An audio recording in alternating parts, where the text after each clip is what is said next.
Delhi bomb blast చేసింది మనోలే, మన భారతీయులే, మనోలే, మన అన్నదమ్ములు, మన ముస్లిం సోదరులు. పక్కన పెట్టండి అది.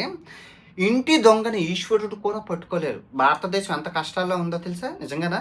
ఒకసారి వైద్యో నారాయణ హరి అంటారు. అటువంటి డాక్టర్లే ఒక 5గురు 1,50,000 మంది ప్రాణాలు తీయడానికి పథకం పన్నారు. నిజంగా ఎంత కష్టమైన పరిస్థితుల్లో భారతదేశం బతుకుతుందంటే, నిజంగా ఈ మతం గురించి పక్కన పెట్టండి, మాట్లాడుకుందాం.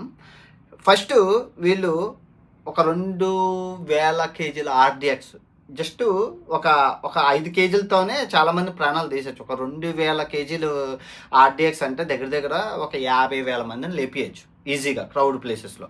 పక్కన పెడితే ఈ డాక్టర్ ఎవరైతే ఉన్నాడో, ఈ ఎంబీబీఎస్ డాక్టరు ఆముదం గింజలతోని విషం తయారు చేయొచ్చు. అది పక్కన పెట్టండి. ఆ విషం ఆ విషాన్ని హిందూ టెంపుల్ దగ్గర నీళ్ళల్లోని అన్నాల్లోనే కలిపితే 1,00,000 మంది మొత్తం అంతా 1,50,000 మంది ప్రాణాలు తీయడానికి ఈ డాక్టర్లు అందరూ అంటారండి ఉగ్రవాదం పేదవాళ్ళే వెళ్తారండి, అందులో ఎక్కువ మంది 99% ముస్లిమ్స్ ఇంట్రెస్ట్ చూపిస్తారండి పేదరికంలో ఉన్న వాళ్ళంటే. వీళ్ళు పేదవాళ్ళు కాదు కదండి, బాగా చదువుకున్న వాళ్ళు, బాగా డబ్బు ఉన్నవాళ్ళు, బాగా నాలెడ్జ్ ఉన్నవాళ్ళు.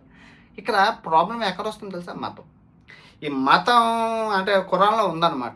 మామూలు అదే మతం అల్లాహని నమ్మని వాళ్ళని ఏసి చంపేయండి. సావు, సంపు, నరికేసేయి. మత సామరస్యం ఉండదు.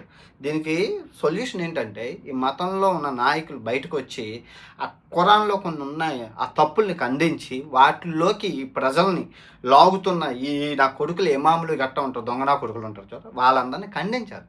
ఖండిస్తే కానీ భారతదేశం భవిష్యత్తు బాగోదు. ఇలా చేసుకుంటూ పోతే ఇంటే ఇప్పుడు బయట దొంగలంటే సెక్యూరిటీ నిజంగా పోలీసులు చేతులైతే నమస్కరించాలి. ఎందుకంటే ఇంటెలిజెంట్ వ్యవస్థ 1,50,000 మంది ప్రాణాలను కాపాడి మెయిన్ హైదరాబాద్ ప్రజలు చాలా హ్యాపీగా ఫీల్ అవ్వాలి. లేదంటే ఆర్‌డిఎక్స్ కనుక అక్కడ హైదరాబాద్‌లో పేలుంటే ఎంత విధ్వంసం అవుతుంది నిజంగానే.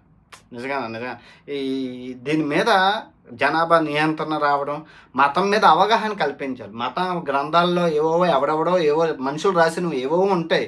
అవి ఈ 2026 అంతరిక్షంలోకి వెళ్తున్న క్రమంలో దబ్బు ఇంకా అవి అప్డేట్ అవ్వాలి. మతం అప్డేట్ అవ్వాలి.